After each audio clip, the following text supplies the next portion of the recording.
What's up, people? Welcome back to Daily Red Devil for all of your latest Manchester United transfer news and talk. Hope everyone is doing well on this Friday morning. I hope you've got something really nice planned for the weekend ahead. We've got a massive show for you guys as always today, so do make sure to smash a like on the video. Do subscribe to the channel if you're new. Get involved in the community. It doesn't cost any money, but let's jump straight into the show.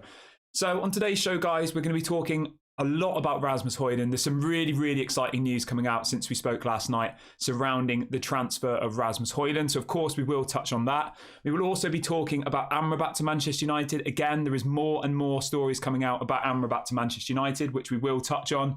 There's also a big story about Suzuki, the new goalkeeper that we're looking at, which I'm really excited to share with you guys. And we've also got a bit of news about Tellez and a couple of other players as well. So do get involved in the comment section. Do let me know if you are watching and where you're watching from. I will read out some of you guys' questions in the second half of the show. So do get involved. I'll try and make it as interactive as possible, as always. So let's jump straight into it, guys. Let's start off the show by talking about Rasmus. Let's start off with some positivity. As I said on the show last night, guys, I'm so excited about Rasmus. I really am. I'm just excited about bringing in a young player who Ten Hag can develop into anything he wants. Rasmus could be one of the best strikers in the world, I believe. With the right coaching, with Eric Ten Hag, with Benny McCarthy, the striker coach, I honestly think that Rasmus Hojlund could go on to be one of the best strikers in the world. And just bringing in a player when he's young and raw really excites me, because I'm sick of us bringing in strikers like Cavani, Falcao. As much as I kind of like them, Igalo, they were all past their best, weren't they? And Rasmus is the complete opposite of that. He's raw. He's the unfinished product. He could go on to be incredible. So yeah, really excited about Rasmus. And we have got a couple of stories to bring in about Rasmus Hojlund. So let's start off the show with some positivity. It looks like this is coming out from a journalist in Italy called Alfredo Padula. So this guy was really good around the Onana to Manchester United deal. He's an Italian journalist. He only really reports on Italian sports. And he's saying that Manchester United will submit an offer of £52 million plus add-ons for Rasmus Hojlund. So it looks like the offer's going to go in, guys. £52 million is around 60 million euros. That bid is believed to be going in I mean, today is kind of what's being hinted. How does everybody feel about that? Let me know in the comment section. The report is £52 million guaranteed plus add-ons. And the other stories that are coming out are saying that Atalanta will probably accept this bid. The thing you've got to remember is Manchester United and Atalanta have been negotiating for about a month already, okay? And how it usually actually works with transfers is the two clubs will talk almost off the record, you know? They'll have verbal conversations. They'll kind of get a feeling of where the other one is and how much they want. And then once they reach that point, once they feel like they're at the kind of meeting point, they'll then submit a bid officially. So we're getting at that point now, guys. Very positive. I do think that this deal will happen. 52 million is a hell of a lot of money, but he could easily go on to be a £100 million striker in a couple of years, in my opinion. You know, if you think Victor Osimhen, Napoli want 150 million, right? If we turn Rasmus into the potential he could be, he could easily be worth 150 million in a couple of years. And I'm not just hyping him up here. Like, I genuinely believe he has the potential to be a Victor Osimhen, to be a Gonzalo Ramos, to be a Harry Kane, like in the future. You know, he's only 20 years of age. He's got a long way to go yet. He's not there yet. But if you think like with the Napoli example, they signed him for two years ago, right? Napoli. They signed Victor Osimhen 2 years ago for 75 million euros. And now they're valuing 150. So my point here is we're bringing someone in younger. We're bringing in someone that we can develop, someone that we can turn into this world beater. And that is exactly what I think Manchester United need to do. So I'm really excited about this transfer. As always, I look forward to seeing your comments in the comments section. So do let me know what you guys' opinions on this. The story coming out is £52 million bid will be submitted plus add-ons. So yeah, it's around 60 million euros plus bonuses. That's what the story is. Yeah, he says Manchester United will submit an official offer for Rasmus Hojlund worth 60 million euros plus add-ons very soon. So we are expecting that in the next couple of days. Fabrizio also said yesterday that Manchester United are about to submit this bid, as PSG are also interested in Rasmus Hojlund's signature. Now, we did speak about this at length last night, so I won't go on about it too long. But for anybody who didn't catch the show last evening, PSG are also in talks with Atalanta for Rasmus Hojlund. This is coming out from Fabrizio Romano. This is, you know, a legitimate story.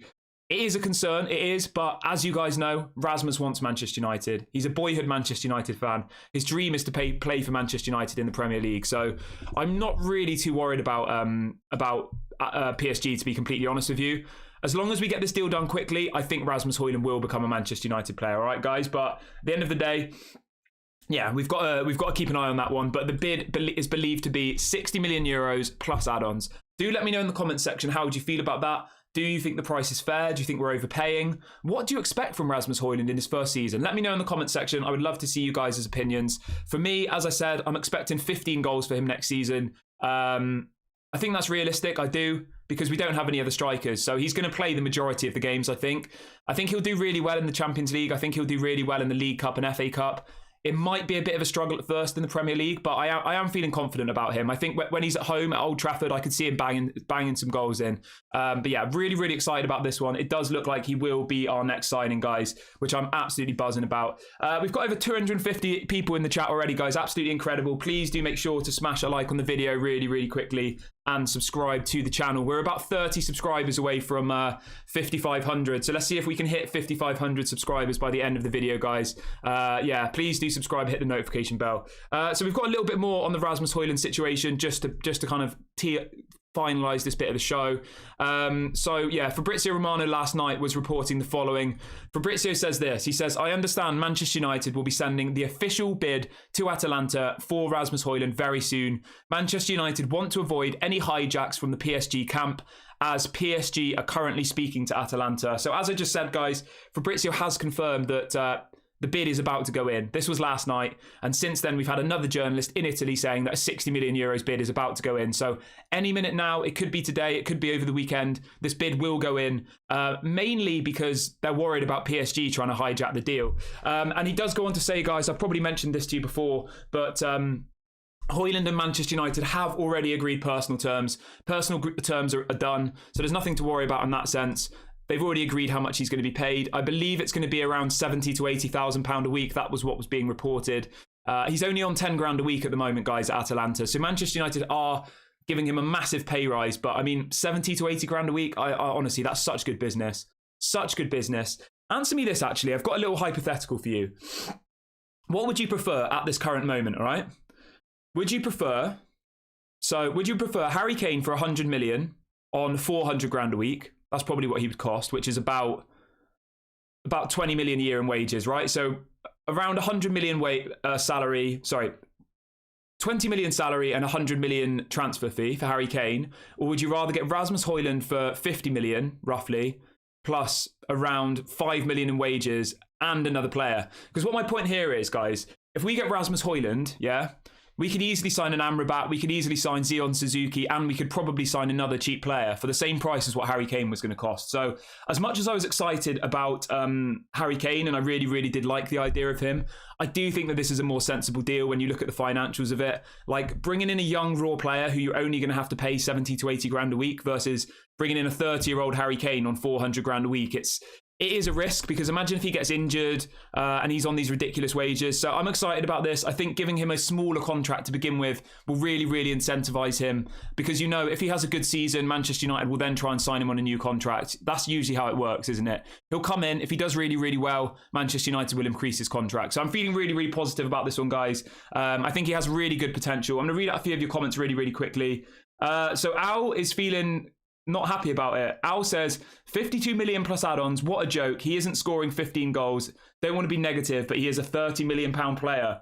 Wow. Let me know what you think about that one, guys. I mean, I don't disagree with you, Al, but this is the world of football now. Like, what else are we supposed to do? And people who say he only scored 9 goals in the league last season, like, actually go and look at the stats properly. Most of those games he started off the bench. So if you actually break down Rasmus Hojlund's stats last year in the Serie A, it actually works out he got a goal every other game, right? Because if you actually calculate the minutes, most of his appearances were like off the bench. So I don't really think the stats argument is that fair with him, because he didn't start every single game. He didn't. He played like 20 minutes of games, 30 minutes of games. But yeah, that's my take on it. He says Erik ten Hag needs to be roasted if Hojlund isn't good. He isn't worth 52 million. I hear what you're saying, but at the end of the day, guys, you're paying for potential, aren't you? You're paying for what Rasmus Hojlund could become. He could, as I said, in 2 or 3 years, he could easily be worth 100 million plus, right? And if he goes to PSG or if he goes to Bayern Munich and he turns into this world beater, we're all going to be sat here saying, why the hell did we not go for Rasmus Hojlund? Why did we not do it? And at the end of the day, we have to trust Erik ten Hag. He's earned our trust. You've seen what he's done with Rashford, what he's done with people like Garnacho, what he's done with Wan-Bissaka. He is one of the best man managers in the world, I think. You know, I know you people say, oh, well, how he handled Ronaldo was disgusting and all that. I don't think it was. Like, I don't think it was at all. I honestly don't. And the way he's turned Rashford into this 30 goals a season machine, the way he's turned Garnacho into, in my opinion, one of the most exciting players in our team. You know, Wan-Bissaka was pretty much out of the door. Now he's the starting right back. Like, he's developed so many of our players, you know. So I am feeling confident. But obviously, I do agree with you, Al. If it doesn't work, then yeah, of course you could say, why did Ten Hag get him? You know, you can point the finger at that point, but I'm going to give Rasmus Hojlund at least 2 years before I start making any assumptions. Okay, I'm not going to start saying this guy's rubbish. A 20-year-old who's just moved to the Premier League. Like, I'm going to give him 2 years at least. The price tag isn't up to him. There's interest from PSG. You know what it's like when there's other clubs in for it, guys. You either pay the money or you lose him to another club. Would you be really, if he went to PSG for 50 million? Would you be that shocked? Like, I wouldn't, to be completely honest with you. Like, I think that's a fair price. I do. I know it's over the top, but this is football. I just wanted to mention something really, really quickly whilst we're on this topic of transfer fees and all the rest of it. Like, you've just got to remember, guys, the world has gone crazy with football. It actually has. I don't know, this isn't a PSG channel, but there's a story coming out this morning, just whilst we're on the topic of money and overpaying and all the rest of it. So there's a story coming out this morning, right? Are you ready for this, guys? Make sure that you're awake for this.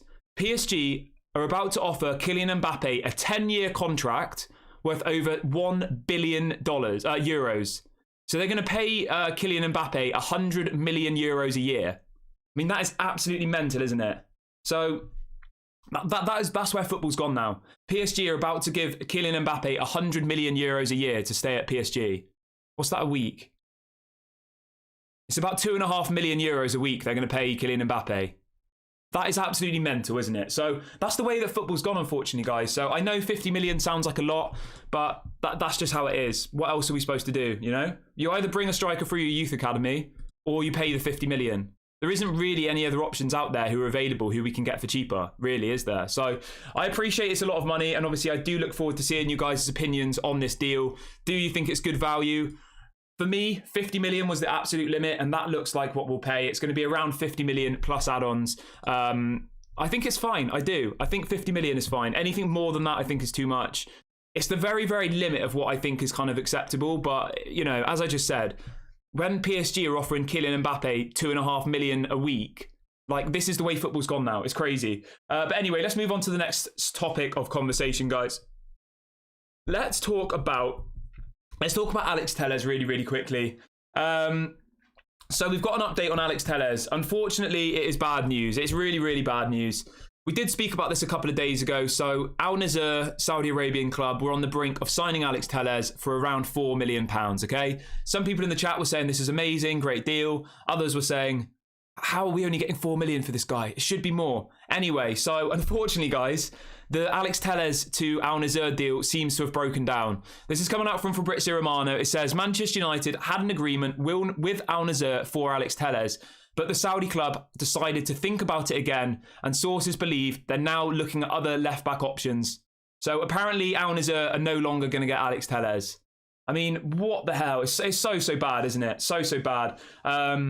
Alex Telles looked like he was leaving.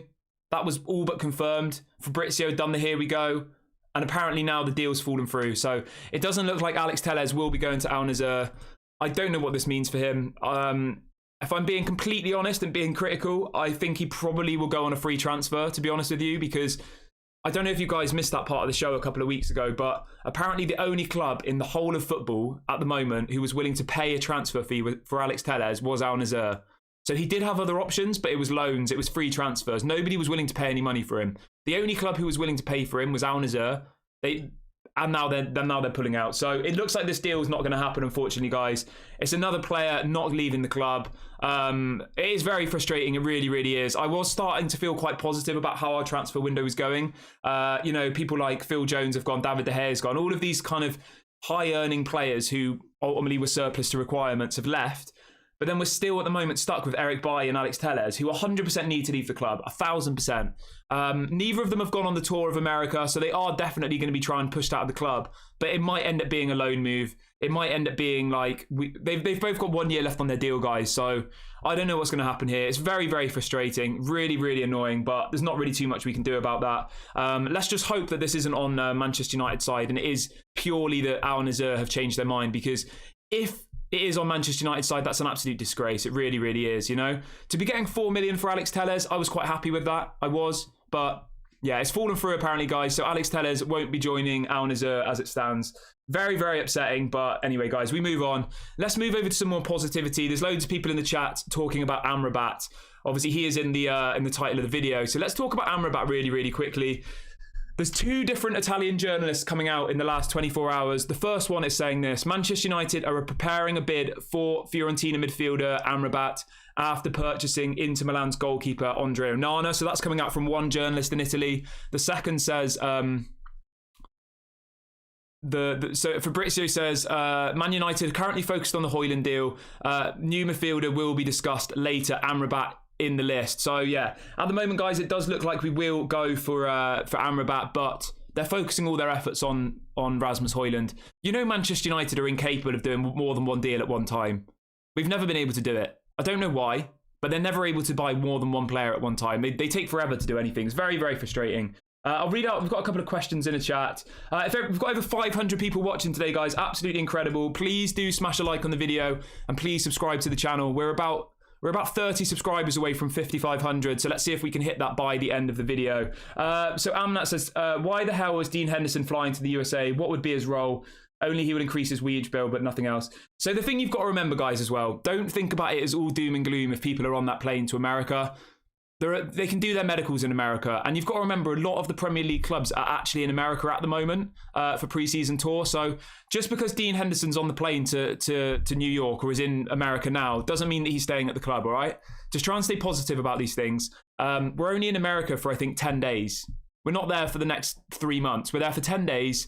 And then we come back to England and we have a few more pre-season matches. So just try and stay positive about it. As I said, just because they're on the plane, it doesn't mean that they're going to stay at the club.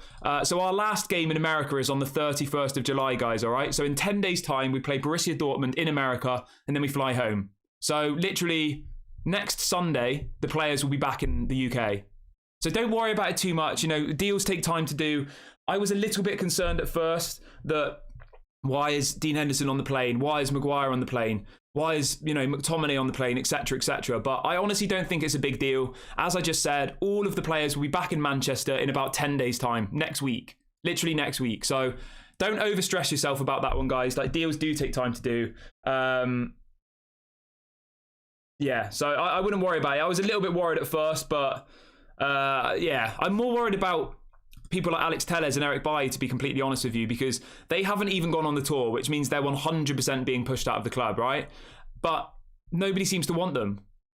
I've literally not seen a single story linking Eric Bailly to anywhere. Not one. Anywhere. Literally, guys. And I'm literally constantly looking for stories to bring to you guys, and there is nothing about Eric Bailly. Not a single story. So I have absolutely no idea what's going on with Eric Bailly. It's very, very worrying. I think best case scenario, he'll probably be loaned out, if I'm being completely honest with you. Yeah, I think it'll probably be a loan because nobody's clearly wants to buy him. Yeah, as Aaron says in the chat, there's still 5 weeks of the transfer window, guys, remember. So let's just hope that we can really start to push people out in those kind of last 3 or 4 weeks. You've got to remember, in the Premier League, there's always a mad flurry around the last week of the transfer window. It's like a domino effect with the transfer window, guys, right? Somebody moves from one club to another, and then all other things fall into place. So I wouldn't worry about it too much. I know it's frustrating. I think the biggest frustration is, like, if we do sell, say, Dean Henderson, Harry Maguire, McTominay, Fred, all of these people in the last 2 or 3 weeks of the transfer window, then are Erik ten Hag's #1 targets going to be gone by that point, you know? Is Todibo going to have gone to Newcastle? Has Harry Kane going to have gone to Bayern Munich? Etc., etc. So for me, it's more about, we need the money now so we can get his #1 targets. We don't want to be like Chelsea, where 2 weeks before the end of the transfer window, we've got £100 million to spend and all of our targets have gone to other clubs. And then we end up buying some random people who we don't even want. You know, that is my concern. But yeah, as Liam says in the chat as well, guys, you can have a medical anywhere in the world. So, you know, I wouldn't worry about it too much. I wouldn't over obsess about it. I know it's frustrating seeing Dean Henderson there. I know it's frustrating seeing Harry Maguire there. But at the end of the day, guys, they are Manchester United players. And it is better for their stock, for their price, if they're on the tour. And at least the other clubs think that they're part of the Manchester United project, okay? If you left Dean Henderson at home, people are going to be offering you like nothing for him, aren't they? The fact that he's on the tour, the fact that Manchester United are saying, oh, well, we could keep him actually, we might not sell him. You know, it's all mind games, isn't it? Whereas Eric Bailly and Alex Telles, they've not even gone on the tour. They're out of the club. So nobody's going to pay any money for them. Why would they? You know, because they clearly know that they're not part of the project. That's my point. So Wayne's asking about Charlie Savage. So yeah, Charlie Savage, the young youth player, has left Manchester United, guys. He's gone out on loan to Reading. So it's not a permanent move. It's just a loan move. A one-season loan. Charlie Savage has moved to Reading in League One in England. I think he's a really good player, but I think that's the right decision for him. It does look like as well, guys, that Amad Diallo and Pellistri will be loaned out this summer. We're not exactly sure yet where, but apparently they're both on the list for a potential loan this summer. Do let me know in the comment section, actually, guys.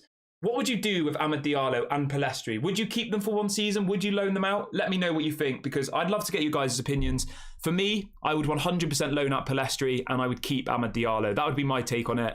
I don't think Pellistri would get any game time. He didn't get any game time last season, and that was when we didn't even have Amad. So there's no way on earth he's going to get game time. I would loan him out, sign him to a new contract, and then kind of reevaluate it in like a year's time. But yeah, that's my take on it, but we'll have to wait and see. Yeah, so if anybody, I know people keep asking me about Harry Kane as well, so we'll talk about it really, really quickly. So apparently Tottenham have offered Harry Kane a new contract and he's rejected it. And yeah, ultimately the story coming out is that Harry Kane won't agree a new contract with Tottenham. So he's either going to move to Bayern Munich, or if Manchester United go in at the last minute and put in a bid, anything can happen. But I do think at this point it's way more likely that Harry Kane will move to Bayern Munich, to be completely honest with you guys. I know loads of you in the chat wanted Harry Kane, me included, but I don't think it's going to happen, to be completely honest with you. I really, really don't. There's a little bit of a story about Marcel Sabitzer as well. I know a few of you some of you really liked Sabitzer, didn't you? I wasn't that convinced about him, to be completely honest with you. I thought he was kind of average, but apparently Sabitzer is going to move to Dortmund on loan. There was stories saying that potentially he could come back to Manchester United, but apparently Sabitzer will move to Dortmund on loan this summer. Yeah, that's just coming out today, guys. So Sabitzer will not be coming back to Manchester United. Let me know in the comment section how you feel about that one. Would you have brought Sabitzer back again, or do you think this is the right decision? To be honest, for me, guys, I didn't really rate Sabitzer. He had that one game, didn't he? Was it against Sevilla at home where he scored 2 goals and looked really good? But other than that, I thought he was pretty average. And now we've got Mason Mount. Now we're going for Amrabat. I just don't think we really need him, to be completely honest with you. I really don't. So quite a few people in the chat saying loan Pellistri, keep Amad. Yeah. Peter says hello from Salford. Hello, Peter. Hope you're doing well. Peter says keep Diallo. Yeah, 100%. I think Diallo is going to go on to be an absolute beast of a player. I really, really do. Like, even before he went out on loan, I thought he looked amazing. I really, really did. I think, was it a Champions League game or something he played? And he scored a goal and he was like, yeah, he's definitely a special player, I think, Amad Diallo. And he's only 20 years of age, you've got to remember. He's still very, very young. Very, very young. So I think Diallo is definitely someone we need to keep at the club. Sorry, he's 21 years of age now. How long has he been at Manchester United? 2 years? He's been here for a couple of years anyway, hasn't he, Diallo? So I would definitely keep Diallo this summer. Yeah, he moved to Manchester United in 2021, so like 2 years ago. Anthony says, let's get Gravenberch on loan. How does everybody feel about that? That's a good one. I do quite like Gravenberch. What does everybody in the chat think about Gravenberch? Would you get Gravenberch on loan if he was an option? It's not someone I've heard us linked to that much. Obviously, he's got the Ajax Erik ten Hag connection, hasn't he? Because he played under Erik at Ajax. But for me personally, I'm not sure if we need Gravenberch. I don't think we do. You know, we've got Eriksen, Bruno, Mason, Casemiro, Fred, McTominay. At the moment, we've got like 6 or 7 midfielders, and it looks like we're going to be bringing in Amrabat. I honestly would rather Kobe Mainu get game time than bring in someone like Gravenberch or Sabitzer. That's my take on it. I want to see some of these youth players coming through. That's what Manchester United has been built on, youth players. And I just really want to see Kobe Mainu get some game time. I honestly love the guy. I think he's a quality player. Yeah, so I wouldn't bother with Gravenberch personally, and I wouldn't bother with Sabitzer, because I honestly think that Kobe Mainu, an 18-year-old, he looks unbelievable. I think he could go on to be a really, really special player. So I would definitely keep Kobbie Mainoo. Yeah, and somebody in the chat saying as well, we've got Van der Beek. I hadn't even thought about Van der Beek. Like, is Gravenberch any better than Van der Beek? I'm not sure if he is, to be honest with you guys. Like, I think Van der Beek was more like highly rated than Gravenberch, wasn't he? I think, but yeah. Anyway, I'm not too sure about that one. Do get some questions in. I will read out some of your questions in the second half of the show.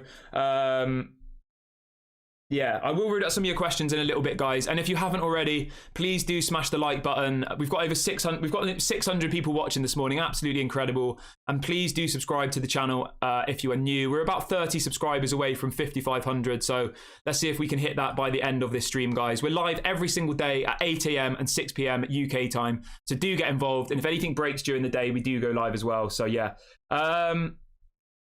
So Miles says, Kieran, if we fail to get Amrabat, we should just give Kobbie Mainoo a chance. Yeah, 100%. I 100% want to see Kobbie Mainoo get some game time this season, guys. I really, really do. I'm going to be honest with you guys. Let me just bring this to you. I've been thinking this a little bit recently. I don't know how you guys feel about this, but I'm a little bit sick of us constantly buying players, if that makes sense. And you're probably thinking, what the hell are you talking about? But I do like the idea of us bringing people for our youth academy. Now, I know we've got Rashford. I know we've got Garnacho. Who else have we got? Kobbie Mainoo. There are 3 or 4 youth players who could go on to be starting 11 players for us, right? But I want to see more youth come through. I really, really do, because that is something that Erik ten Hag did so well at Ajax. Now, I understand that at the end of the day, guys, football is a results business. Erik ten Hag couldn't do last season playing a midfield of Kobbie Mainoo, and all of these youth players. He had to put out his best lineup every single time because the press were after him after 1 or 2 games. You know, the press wanted him out of the club. People were saying, he can't do it in the Premier League, blah, blah, blah. So I do understand why last season was a little bit of a kind of a stopgap. And this is the season where we do hopefully start seeing proper Ten Hag football. That's what I think. That's what I hope. But yeah, let me know in the comment section what you think about this one, guys. Are you as well a little bit sick of every season us spending 200 million on players when we might actually have some youth players in our team, in the under-21s who should actually be being brought through? It is something I've been thinking lately, and I would like to see it change a little bit. But do let me know what you think about that one, guys. Somebody's asking if Dimmy says, is Maguire in America? Yes, Maguire is in America, guys. Maguire is on the plane. He is in the confirmed squad list. So, yeah, Maguire has travelled for the pre-season tour. But as I said, I don't think that's a massive issue. The players are back in Manchester in 10 days' time, okay? They can do medicals in America. They can still be negotiating deals in America. It's not like it's not like they've gone to some remote place in the middle of nowhere with no phone signal. They're in America. They can do medicals there. So just because they're on the tour, it doesn't mean they're staying. Remember that, guys. Right, let's read out a couple of questions. So Satchev says, with Hojlund and Amrabat signings and possibly another striker, do you think it will be enough for us to challenge in all competitions? That's a great question. Let me ask this back to the chat. So say we sign these 4 players, okay? Amrabat, Mason Mount, Onana and Rasmus Hojlund. Are those 4 players enough for us to challenge in all 4 competitions? I honestly think with those 4 signings, this is just my honest opinion. I'm not going to be positive or negative to please people. This is my own opinion. I think with those 4 players, I think we'll battle for top 4. I think we'll probably get to the last 16 of the Champions League, and I think we might get to the final of either the League Cup or the FA Cup. Like, I'm going to be completely honest with those 4 players. I'm not expecting us to be winning Champions Leagues and Premier Leagues. I think after those 4 players, we're still maybe 2 or 3 kind of world-class players away from being title contenders. I think we probably need another centre-back, a world-class centre-back, because as much as I love Varane, he can't play every single game. He can only really play 1 game a week. We need somebody as good as Varane to cover him. I think the right-back position is maybe a bit of an issue as well. I do like Wan-Bissaka and I do like Dalot, but I'm not sure if they're kind of Premier League winning right-backs, to be completely honest with you. I do like Bruno, I like Casemiro, I like Mason Mount. I think those 3 are solid. I like Rashford on the left. Rasmus Hojlund I obviously like, but I don't think he's a Premier League winning striker at this point. I think Harry Kane, Victor Osimhen, those are Premier League winning strikers. And then on the right of midfield, Sancho and Antony, neither of them are really that impressing me at the moment. So there are still some big gaps in our team, to be completely honest with you guys. And I don't think that signing those 4 players is going to win us the Premier League or the Champions League, to be completely honest with you. Obviously, let me know in the comment section, guys, what is your expectations for the season? based off us signing Onana, Mason Mount, Hojlund, and Amrabat. Those 4 players, what would you think is realistic? Again, we'll do a proper video about this kind of a few days before the season starts, but I think top 4 is probably realistic at this point. Yeah, I mean, the only thing I want to say, actually, if the other teams kind of mess up, so say City and Liverpool and Arsenal only hit 80 points next season, then I think we could win it. But if it's a usual Premier League season where the teams are getting 100 points, I don't think we can win it with that type of team, guys. I think we need more players. I think there are some gaps in our team. I really, really do. Luke Shaw's world class, in my opinion. Onana is. Bruno is. Casemiro is. Rashford debatably is. Like, we've probably got 4 or 5 world class players in our starting 11. That's a good question for you guys, actually. Let me ask you this, and let me know in the comments section. Of our current team, how many of those players are world class? Let me know the names in the comments section. How many people do you think are actually world class? I'd probably go with Onana, Luke Shaw, Bruno Fernandes, Casemiro, Varane, and debatably Rashford. Martinez as well. Martinez could be world class in a couple of years. I don't think he's there yet. I think he's very close, but I don't think he's world class yet. But do let me know in the comment section, guys. Out of our current squad, who would you say is world class? And how many more world class players do you think we need to compete with City? I would probably say 3 or 4 more world class players, to be completely honest with you. We've got over 600 people watching today, guys. Absolutely incredible. Please do smash a like on the video and subscribe if you're new. We're less than 15 subscribers away from 5,500 now, so let's see if we can hit that, guys. Do subscribe and hit the notification bell.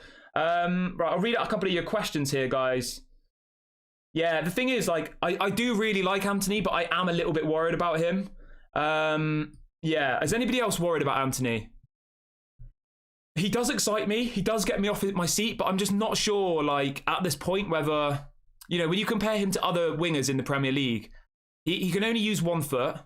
He doesn't really seem to take people on anymore. The thing that frustrates me the most about Anthony, guys, right? He gets the ball and he looks like he's going to do something, and he runs forward, and then he kind of stops, and then he runs backwards and passes it back. Like, he does that so often, and I feel like he does disrupt the attacking play a little bit. But hopefully next season he has a better year, because he has been a little bit average. Well, this is an interesting take. Liam says, how many of the City players are actually world class, though? It's all about the coaching. I do kind of agree with you, to be fair. I do. So yeah, let's just see. You never know, guys. You never know in football. We might be sat here in 9 months' time and we might have just won the Premier League, and I'll be going absolutely crazy. Just to say as well, guys, we will be doing watch-alongs for all of the matches this season. I'm absolutely buzzing for it. I've been working on an overlay for the watch-alongs. If you want me to give you a preview of the overlay, put a comment in now. Saying I want to see it or something like that, and I'll show you guys on the stream now. I'll show you my my overlay I've been working on for the watch-alongs. Honestly, guys, it is unbelievable. So yeah, really, really good. So yeah, I'm looking forward to doing those watch-alongs with you guys. We'll be doing it for every single game next season, all the Premier Leagues, all the Champions League. So do subscribe if you're into that kind of stuff. Do get some questions in as well, guys. I will read out your questions in about 5 minutes or so. We've got a few more bits of news to get through, and then I will come back to the chat and read out some of your questions. Josh was asking about the Tellez deal. I will recap everything at the end of the show, guys. So if you are joining late, do hold on and I will recap everything at the end. I'm just conscious of repeating myself, as I know if anybody's been here from the start, it gets quite frustrating if, you know, I keep talking about the same stories over and over again. So let's move on to a new story. Let's talk about Zion Suzuki, the really, really promising 20-year-old goalkeeper. He plays in the Japanese league. He looks very, very similar to Onana by way of how he plays, his distribution, how good he is with his feet.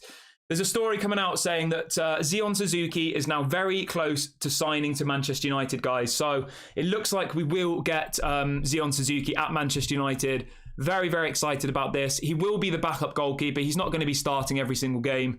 How does everybody feel about this? Are you excited about him? Are you a bit worried? Do you think maybe it's too much of a step up for him? I'm excited. I am. Like, I'm excited to just be bringing in young players again. I'm so sick of the days where we bring in players and they're kind of 30 plus. They get paid 200, 300 grand a week and they just don't ever really perform. Honestly, it frustrates me so much. So I am excited about bringing in these younger style players and people that Erik ten Hag can actually mould into what he wants. I think it's really, really important. But do let me know in the comment section, guys. Okay, this is a question. This is a question we will address really, really quickly. Somebody's asking, would you keep Greenwood? Looks like a sensitive question. Me personally, I wouldn't have kept Greenwood. I wouldn't. But I think, I honestly have no idea what's going to happen with Greenwood, to be completely honest with you guys. I'm not going to do a poll about it or anything like that. But me personally, I wouldn't have kept Greenwood. But I honestly have no idea what Manchester United would do at this stage. It did look like Manchester United would loan out Greenwood, but who knows? Literally, who knows at this point? I would not be surprised if he stays at the club now. I really wouldn't. But obviously, we'll keep you updated on that as and when more stories come out surrounding the Mason Greenwood situation. Big T says, what will be a successful season in your eyes? For me, anything less than second and a trophy will be going backwards. The new signings should improve the squad, or why sign them? That's a great question. So let me ask you this, guys. Let me know in the comments section.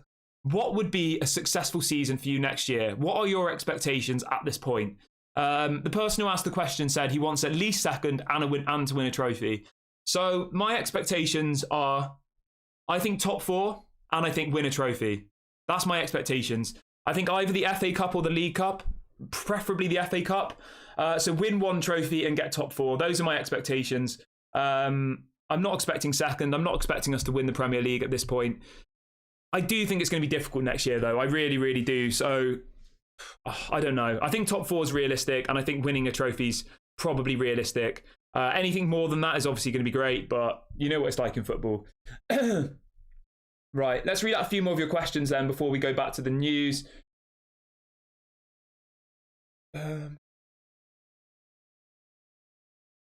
So Joe says, Kieran, who's better, Zion Suzuki or Kovar Matic? Obviously, Kovar Matic is our current youth team goalkeeper. I'm going to be completely honest with you. I haven't watched enough of both of them to probably give an opinion on that. I guess all we can do is trust Erik ten Hag. He obviously thinks this Zion Suzuki guy is better. So let's go with Zion Suzuki because we've got to trust our manager at the end of the day. We really, really do. Yeah, so as Keith says, I with Kobe Mainoo, guys, he just needs to be coming into matches when we're already winning, I think. You need to kind of slowly bring him into the team. We can't throw him in at the deep end. But yeah, let me know in the comments section, what are you expecting from the team this season? Do you want top 4? Do you want to win an FA Cup, a League Cup? Let me know in the comments section. Yeah, I would love to win the Premier League. I really, really would. But the thing is, guys, at the end of the day, you never know.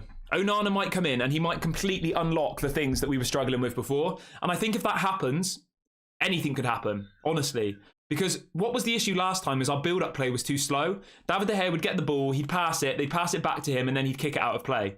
But with Onana, he bypasses 2 or 3 players. He'll kick it long to somebody, and then we're on the attack. And I think we could be really, really dangerous.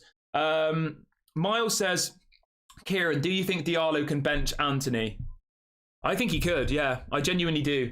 Let me know in the comment section, guys. Could Amad Diallo bench Anthony for you? I honestly believe he could. Yeah, I don't know. The thing is, though, the thing you've got to remember is, at the end of the day, Erik ten Hag, Manchester United paid £80 million for Anthony. They need to make it work. They really, really do. They really, really got to make it work. There's a bit of a story coming out as well here, guys. This just come out. This is coming from Fabrizio. Apparently, the Atalanta manager has been talking about the Rasmus Hojlund deal. He says, so Atalanta manager on Manchester United signing Rasmus Hojlund. He says, I don't know whether Rasmus will stay or leave, but I hope the club will value Hojlund around 80, 90 or 100 million euros because he is one of the best, if not the best, emerging strikers in Europe. So the Atalanta manager wants 100 million euros for Rasmus Hojlund. What a joker. There's no way you're going to get that, mate. No way you're going to get that. Ridiculous. Absolutely ridiculous. But yeah, anyway, of course he's going to say that. He's not going to come out and say... He's not going to come out and say that, they can have him for 20 million, is he? So I guess that's kind of to be expected, isn't it? Right, I'll read out a couple more of your questions now, guys. Let's have a quick look.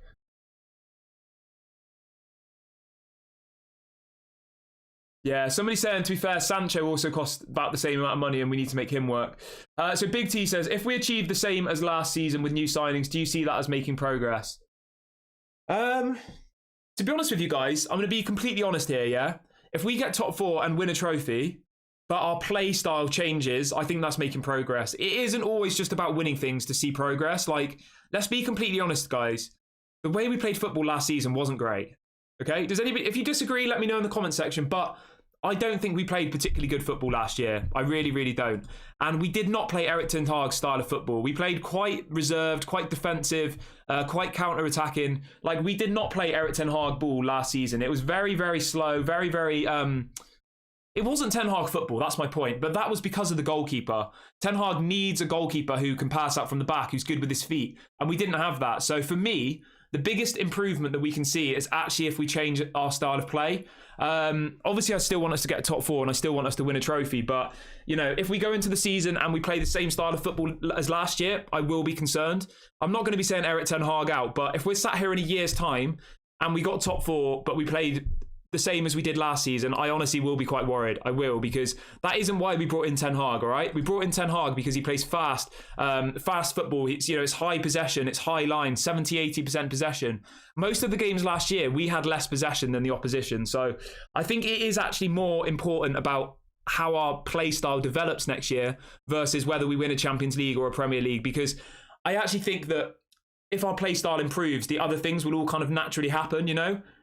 But that's my take on it anyway, guys. But let me know if you disagree. I don't want to say I didn't enjoy watching the games last season, but, like, I don't really know. The style of football wasn't that exciting. Yeah, but that's just my opinion. Let me know if you disagree. But I just want to say as well, guys, I'm not slagging off Erik ten Hag at all here. I completely understand why we played that style of football, because if Erik ten Hag continued trying to play like how we did against Brighton and Brentford those first 2 games of the season, I genuinely reckon we would have finished like 8th or 9th. No joke, because he didn't have the players didn't know what he wanted from them. They'd had Ollie for 2 or 3 years. They were probably just doing like crossbar challenge in all their training sessions. Do you know what I mean? They weren't doing serious training. Like, they really weren't. All of the leaks coming out of the dressing room were saying like the training sessions are a joke under Ollie. So they went from 2 or 3 years of probably just kicking a ball around to Erik ten Hag coming in saying, I want you to run like 10 kilometers a game. I want you to have 70% possession. And they're probably all there looking at each other like, we can't do that. You're asking us to do that. And, you know, he tried to do that against Brighton and Brentford.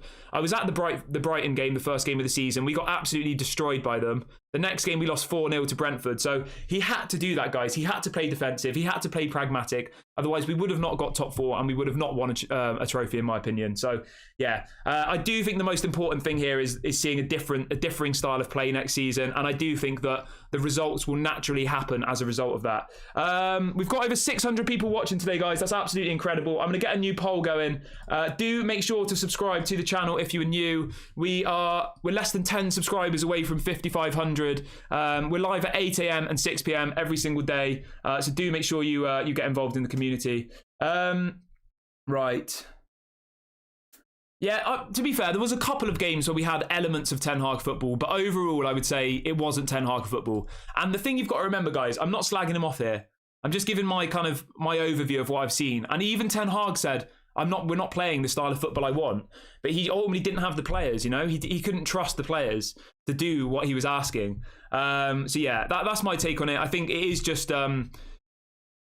obviously, we need to get top 4 next year, but as long as our play style improves, as long as we actually see Ten Hag football, yeah, I mean, as somebody says here, we played rubbish football, but we got the results in the end. Exactly. That's how I feel about it, if I'm being completely honest. I didn't want to be as blunt as that, but I did think the football last year was pretty poor.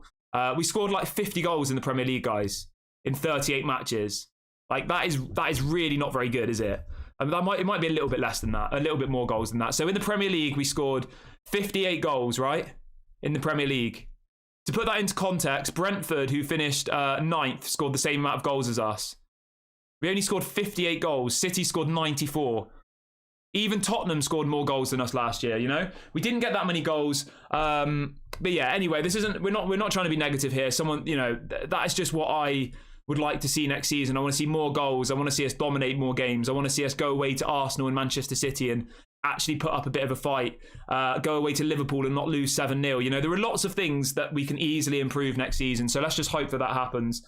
Yeah, let's just hope that happens, because I'm not expecting us to win Premier Leagues and Champions Leagues next season. I'm really, really not. I think it's far too early in our cycle to be doing that. You know, Arteta's been at Arsenal for 3 seasons, and people, and even Arsenal fans are now like, oh, no, you know, we're not expected to win the Premier League. We're not. Arteta spent £600 million, right, in 3 years.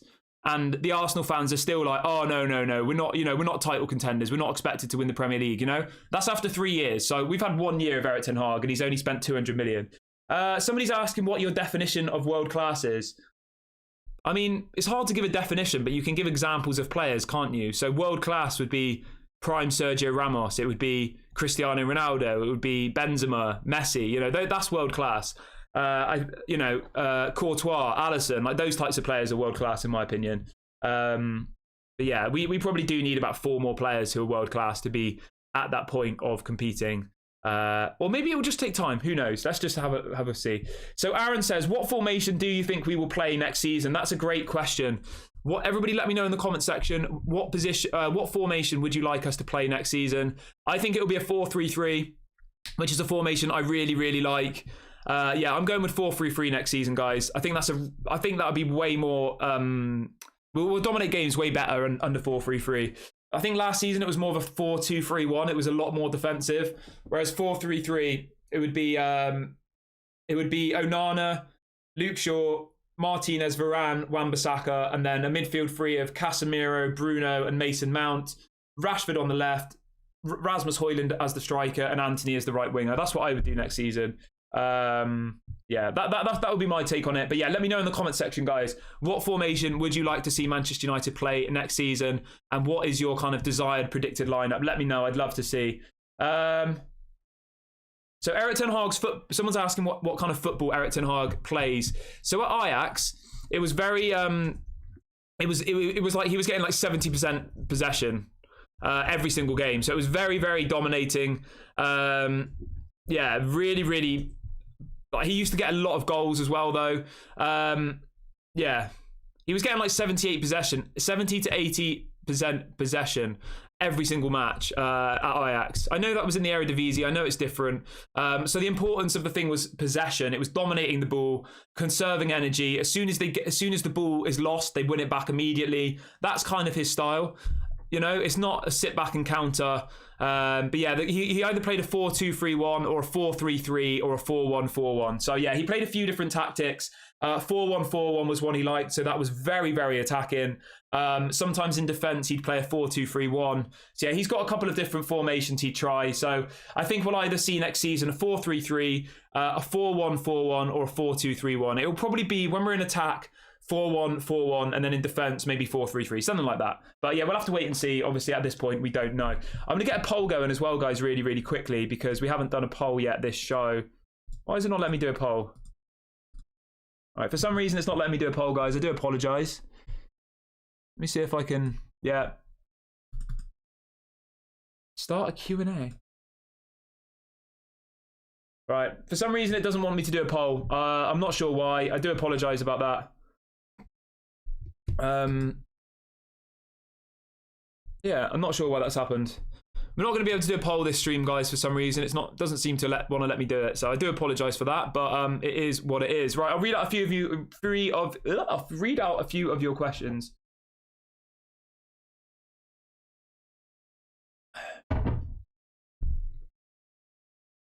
Yeah, so as Ginge says in the chat, as I just said, guys, the thing you've got to remember here is the coaching under Ollie was so poor that these players have ultimately not been coached properly for 2 or 3 years. So I don't know. I do think we can do something this season. I'm feeling more positive than I was the year before. But I don't want to sit here and say we're going to win the league, because I think that would just be a bit naive. I really, really do. Like, at the end of the day, guys, Arsenal fans should be expecting to win the league next season. They came second. They've just spent £200 million and looks like they're going to spend more. They should be winning the league this season. They should.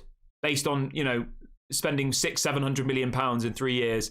Arteta's been there 3 years and only won 1 trophy. Like, Arsenal fans should be expecting to win the Premier League, whereas I don't think we're at that point yet. I think next season we should be like, okay, we should be now challenging for the league, but I think it's too early at this point. I really, really do.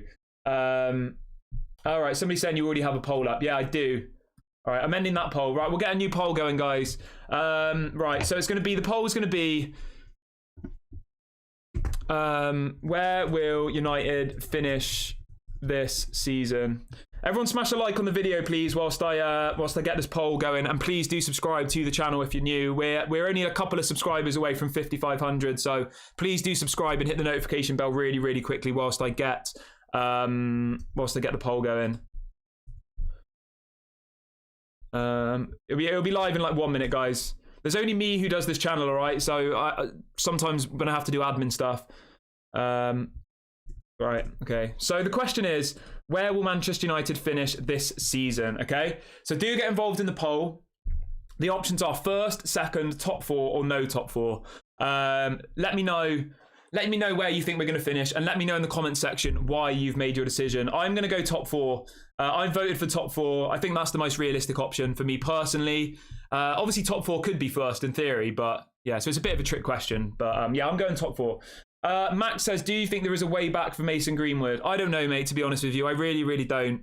The only thing I will say, the fact that they haven't got rid of him yet makes me think that there probably is. This isn't me saying this is what I want. This is just me answering the question in relation to in relation to Manchester United. I would say there probably is a way back, purely just because they haven't got rid of him yet. But I have no idea. I really, really don't. Yeah, I honestly don't know. No idea. I thought that he was gone. I honestly thought he was gone for good. I really, really did. But Manchester United continue to surprise me every single day. So who knows? Who knows what's going to happen with Mason Greenwood? Somebody keeps asking me about what your definition of world class is. I already answered that a couple of minutes ago. World class is Benzema, Ronaldo, Messi, like those types of players, you know, world class players, the best in the world. Well, I don't know. I'm not sure. I can't really give any other answer than that. World class is the best in the world, you know? Yeah. Yeah, so this is a good point. Somebody says, what happens if Varane will be injured? That will affect how we need to play. We need a backup similar. Yeah, that's exactly what I just said, guys. Like, I don't think we can win the Premier League because if Varane and Martinez get injured, what happens then? Right? You're going to be playing Lindelof and Maguire. Lindelof's good, but Maguire's rubbish. So yeah, there is gaps in certain positions. We've got about 7 or 8 wingers, so we're right in those places. But even then, I'm not that convinced by our wingers, you know? It's a difficult one. It really, really is. Like, Anthony, yeah, he's all right. Sancho's all right. Palestri's all right. Ahmad's all right. But they're not world class, are they? Any of them. Garnacho I like, but he's not world class yet. Rashford, I don't know if I'd say Rashford is world class. I mean, I do really like Rashford, but I'm not entirely convinced, to be completely honest. Like by whether he's world class. Yeah, I wouldn't ever sell him or get rid of him, but I wouldn't say he's, you know, on the level of like an Mbappe or a Neymar or one of those types of players, you know. Somebody's asking about Amrabat. We did already speak about Amrabat earlier on in the show, so yeah, just rewind the video, go back a little bit, and we did talk about Amrabat. Yeah, let's talk about Onana really, really quickly. How is everybody feeling about Onana? Unfortunately, I was actually out last night when the official announcement was made, so it had to be a pre-recorded video, which was a bit frustrating because I was looking forward to talking to you guys about Onana. But yeah, I am really, really excited about Onana. It does look like he will play against Arsenal on Saturday, which I'm super, super excited about. We will be doing a watch-along for that game as well, guys. It's a 10 p.m. UK kickoff. I'm going to give you a really, really quick sneak peek of our new overlay for the watch-alongs, okay, guys? So this is an exclusive. I've been working on this for literally like so long. So I'm going to show you a really, really quick peek of what our overlay is going to look like for the season. All right, guys? So I'm going to give you a quick peek. Do smash a like on the video. Here we go. This is it. All right, there it is. That's the overlay that we've been working on. All right. There you go. That's all you see. But yeah, for every single game, we will have that overlay. It will have the team news. It will have all the information at the bottom. It will have the live score. It will have the clock. It looks really, really good, and I'm super, super happy about it. So do let me know in the comment section what you think about the new overlay. I'll give you one more little sneak peek. Oh, there we go. All right, there you go, guys. Let me know in the comment section what you think about it. I'm super, super happy about it because I've been a bit nervous about doing the watch-alongs recently because I just didn't really like the overlay. I thought it looked a bit amateur, and I don't want to put out stuff that I'm not happy with, and I wasn't very happy with it. So I'm super, super happy with this one. Anyway, that was your sneak peek of the overlay. So Kerwin says, how many times you saw Ten Hag play Lindelof Maguire last season? He'd rather play Luke Shaw over Maguire. Yeah, I completely agree. Yeah, I completely agree. Right, let's have a look. We've got about 5 minutes left of the show. We'll read out a few more of your questions, guys, before the end of the show. Somebody in the comments section is saying we're going to win the Champions League. I mean, that's the kind of positivity we like, isn't it, guys? So big ups to you. You've obviously woke up on the right side of the bed this morning. Fair play. So somebody said, Voice of Reason says, don't you feel we are jumping the gun when we were all assuming that we would struggle for top 4? No one thought Arsenal would make the jump they did last season. We need to see how we play first. Yeah, I do agree with you. I do. I do agree, but I don't know. I just think at the end of the day, guys, Liverpool are going to come back stronger. Chelsea will. Tottenham will. Aston Villa are going to be stronger. Brighton will be stronger. Newcastle will be stronger.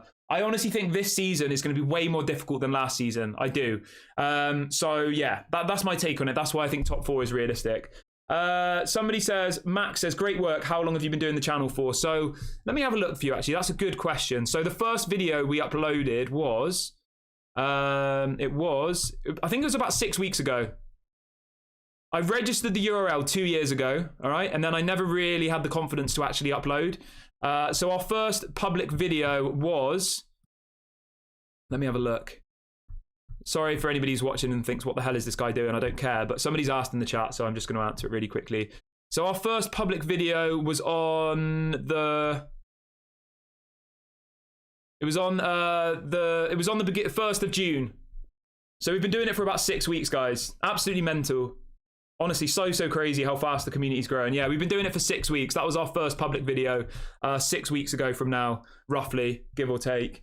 Yeah, as King Solomon says, the issue is our rivals are getting stronger. That's it, guys. Arsenal have just signed Kai Havertz, Jurriën Timber, Declan Rice. Like, those are 3 really good players. So, yeah. But let's just, at the end of the day, guys, I'm not going to give you my final season prediction until maybe a couple of days before the season starts. And as I said, guys, as well, I did promise that on the video where I give my season prediction, I'm going to ask you guys to get in the comment section on that video, not this one. So when we do the season prediction video, I'm going to invite you guys to get in the comments, and I'm going to ask for you to tell me how many points we're going to get, what trophy we're going to win, and another question. And whoever gets the closest answer will get some sort of a prize. So it will either be like a ticket to a United game, or it could be like a United shirt or something. I don't know, something. Let me know in the comment section now, guys, what you want the prize to be for that video. Obviously within reason. I'm not going to buy you like a Ferrari or something, because ultimately I can't afford that. But yeah, let me know what you want the prize to be in that video, and I will get something together. Yeah, so we've got another question. This is a really good question. I think your name's either Stephen or Stefan, I don't know. So Stephen says, who is a better manager, Ten Hag or De Zerbi? That is an incredible question. Incredible question. Really difficult question. You've put me on the spot there. I'll ask everybody in the chat, who is better? Let's just look at last season. In the Premier League last season, who was the better manager, De Zerbi or Ten Hag?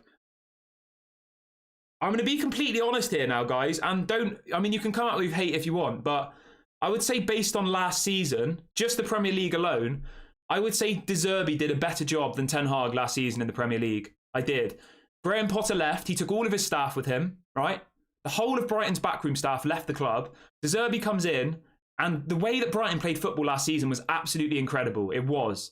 They were an absolute joy to watch. So if we're going off the back of the football they played, I would say De Zerbi was a better manager last season. But at the end of the day, they didn't get top 4. So football's a results business. So on paper, Ten Hag is clearly a better manager last season because he got us top 4. But if we're going off play style, last year, I would probably say that De Zerbi played a more attractive style of football. But as I said, last season wasn't Erik Ten Hag ball. It wasn't. It was, I need to get top 4 ball. So very different. And it's a very difficult question. But I did want to try and answer it honestly. I think this season Erik Ten Hag will play better football than De Zerbi. But last year it was it's a kind of a trick question, isn't it? Right, we've got 2 minutes left of the show, guys. So we've got over 550 people still watching. Please do make sure you hit the like button and subscribe. I'll read out a couple more of your questions before we wrap it up. This is a good question. Henrique says, do you think we would have signed Harry Kane by now if we appointed Pochettino as the manager? Yes, I probably do, to be honest. We probably would have gone all out for Poch, wouldn't we? Yeah.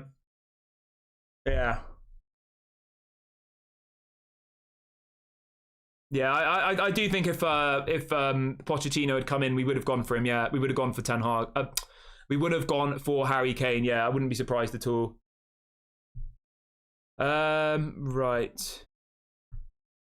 Right, I think this is a good place to wrap up the video. We got one more question. I'll read this one out really quickly.